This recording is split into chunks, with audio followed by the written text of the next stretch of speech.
결국 이재명 대표가 던진 미끼에 줄줄이 털리고 있는데요. 윤석열뿐만 아니라 김건희까지 모든 게 드러나고 있습니다. 검찰의 불공정, 정치적 편파성, 모든 게 끝판으로 치닫고 있는데요. 이재명 대표 덕에 이러한 행태가 더욱 두드러지고 있다고 볼 수 있습니다.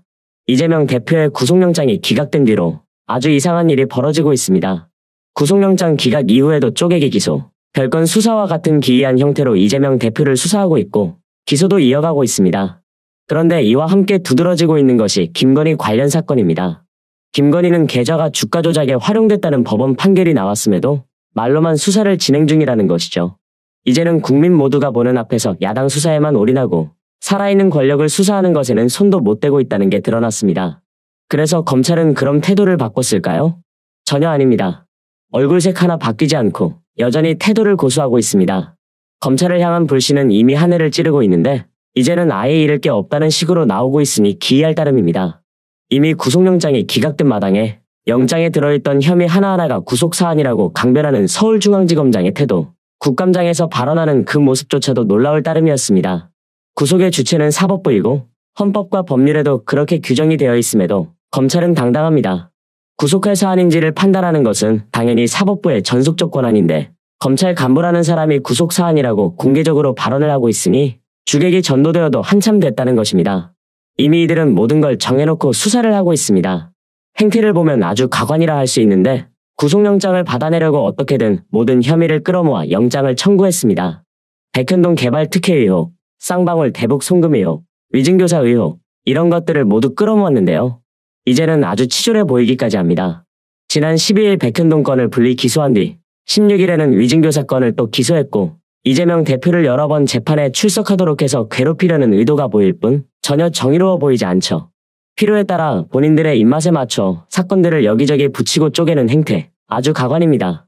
이건 곧 검찰권 자체가 모든 것이 자기들 마음대로만 흘러가고 정당하게 원칙대로 흘러가지 않는다는 것을 보여주는 건데 여기서 재판부가 이걸 한 방에 정리해버렸죠? 쪼개기로 여러 번 기소를 했지만 결국 한 재판부의 사건이 모두 모아졌습니다. 검찰의 행태가 얼마나 바보 같았는지 의도적이었는지를 제대로 보여주는 것이죠. 그런데 검찰은 대북송금 건을 다시 수원지검으로 돌려보내서 계속 수사하도록 하고 이재명 대표가 부인의 법인카드 유용을 묵인했다는 의혹까지 추가로 수사하고 있습니다. 이미 불송치한 사건, 무혐의 종결된 사건인데도 어떻게 이럴 수 있는지 모르겠는데요. 윤석열 정부의 검찰이 그래서 정치 검찰이라는 소리를 듣는 것입니다. 1년 넘는 시간을 보내놓고 결국 구속영장은 기각됐습니다. 본인들 스스로 유능하고 증거도 차고 넘친다더니 결국 결과는 이렇게 된 것이죠. 자존심이 있다면 상식적인 사고방식이 가능한 사람들이라면 이미 자리에서 내려왔을 것입니다. 검찰은 그러나 아직까지도 구속사안이라는 고집을 꺾지 않고 있고 여전히 수사를 진행 중입니다. 너무 어이가 없는 것은 공정성과 중립은 무너진 지 한참 오래라는 것인데요. 김건희와 관련된 사건들은 대체 언제 수사가 진행되는 것인지 모르겠습니다. 고속도로 게이트부터 양평 카르텔까지 너무나도 많지만 그중 순서상 먼저 되어야 하는 것은 주가 조작 의혹이겠죠? 관련자들 1심 유죄 판결은 올해 2월에 이미 나왔습니다. 지난 13일에는 또 한 명의 공범이 유죄 판결을 받았고요. 김건희의 증권계좌를 관리했다는 의혹도 받는 인물이면서 이 사람이 임원으로 재직했던 회사의 압수수색에서 파일명이 김건희인 엑셀 파일까지 확보됐었습니다. 이 파일의 내용에는 김건희 명의 증권계좌의 주식 잔고와 인출 내역이 담겨 있었죠. 그리고 법원 판결도 이미 나왔습니다. 피고인과 블랙펄 쪽은 김건희 명의 계좌를 운영한 사실이 없다고 주장하지만 증거를 살펴보면 피고인과 공범들이 시세 조종에 활용한 사실이 인정된다. 김건희 계좌들이 시세 조종에 이용됐음을 인정했다는 것인데 검찰은 여전히 압수수색이나 소환 조사조차 안 하고 있습니다. 한편 송경호 서울지검장의 태도 역시 공분을 샀죠? 수사를 하고 있다고 하면서 정작 1심 재판이 끝난 지 수개월이 지났는데도 법률상 쟁점을 따지고 있다는 대답을 내놨습니다. 다시 말해 관련자들 재판 진행을 봐가면서 수사를 한다는 것인데 이거야말로 검찰 카르텔 아니냐는 것입니다. 이미 국힘을 비롯한 여당의 모든 말과 행동, 그리고 윤석열과 김건희의 모든 말과 행동은 진심이라고는 찾아볼 수 없는 보여주기식이라는 걸 모든 국민들이 알고 있습니다. 그중 대표적인 것이 김포시 서울 편입입니다. 김기현이 이상할 정도로 집착하고 밀고 있는 정책 중 하나인데 이미 말도 안 되는 소리라는 걸 모두가 압니다. 이걸 당론으로 추진하고 있지만 김포가 서울에 편입되면 서울이 북한과 경계를 맞대는 접경 지역이 됩니다. 그러니까 수도방위 계획이라는 걸 전혀 고려하지 않고 멍청한 소리를 하고 있다는 겁니다. 서울이 직면하는 위협의 레벨이 달라집니다. 가뜩이나 군에 대해 아무것도 모르는 인간이 대통령 자리에 앉아있는 데다 지금 국방부 장관도 온전치 못한 사람을 앉혀두기까지 했습니다. 국민들이 이런 상황에 불안해서 살 수가 있겠냐 이겁니다. 김포는 그리 안전한 지역이 아닙니다. 내가 서울로 된다면 북한 장사정포 위협, 박격포 위협까지 노출되는 곳입니다. 김포는 탈북민 단체가 대북 전단을 날려보내는 곳이기도 하고 2014년까지는 심리전 차원으로 애기봉 성탄 등탑에 불까지 밝혔던 곳입니다.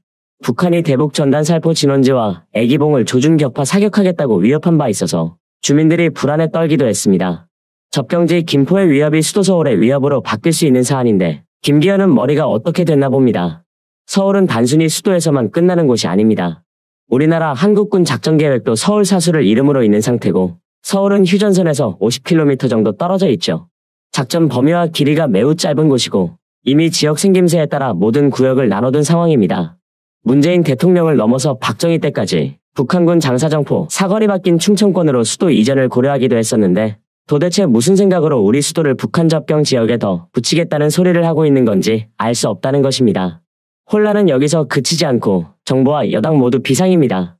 총선에 용산 출신 참모들도 대거 출마한다는 게 이미 알려진 사실인데 여기도 지금 만만치 않게 비상인데요. 진짜 총선에서 이기려면 지금부터 사표를 내고 뛰어도 모자랄 판에 후임자를 못 찾아서 발만 구르고 있답니다. 얼마나 인물이 없고 이 정부를 위해 일하고 싶은 사람이 없으면 후임자 찾기가 그렇게 힘드냐는 겁니다. 윤석열은 이런 사정도 모르고 내년 총선에 출마한 행정관들한테 서둘러 짐을 싸고 비서관급 이상은 개별적으로 1:1 협의를 통해 결정하라는 가이드라인을 줬다고 합니다. 국감 마무리 후에 본격적으로 총선 국면으로 접어들 때까지 비서관과 행정관의 사표가 이어져야 한다는 것인데 정작 후임자가 없어서 실무자들이 움직일 수 없다는 뜻이죠. 그러니까 대체 이 정부가 얼마나 앞뒤 안 재고 움직이는 것이냐 이겁니다.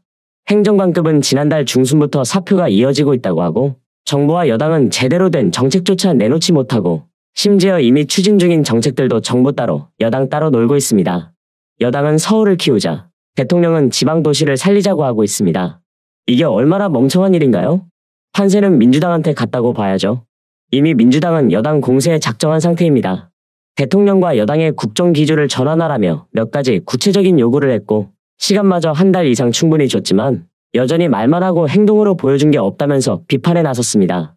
더 큰 움직임은 이제는 강제로 국정기조를 하나하나 전환해 나갈 시점이라는 경고를 했다는 것인데 민주당이 요구한 것들은 매우 필요한 것들이기도 합니다.